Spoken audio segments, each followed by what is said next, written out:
Erni rozi qilmagan ayol jannatga kirmaydi. Lekin ayolini nafratlanishga majbur qilgan erkakchi, u qayerga kiradi? Ayolingiz ichi nafratga to'la ekanmi? Bilingki, bu sizning mehnatingiz natijasi. Siz uni qadrini oyoq osti qildingiz. Siz uni ishonchini sindirdingiz. Siz uni ayol emas, xizmatkordek ko'rdingiz. Va endi undan meni rozi qil, tabassum qil deb talab qilyapsizmi? Bu adolatdanmi? Ayol kishi ko'zgu, unga nima bersangiz, shuni qaytaradi. Siz unga zulm bersangiz, u sizga nafrat qaytaradi.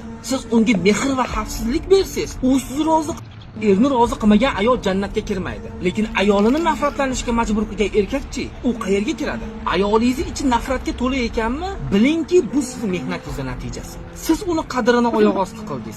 Siz uni ishonchini sindirdingiz. Siz uni ayol emas, xizmatkordek ko'rdingiz. Va endi undan meni rozi qil, tabassum qil deb talab qilyapsizmi? Bu adolatdanmi? Ayol kishi ko'zgu, unga nima bersangiz, shuni qaytaradi.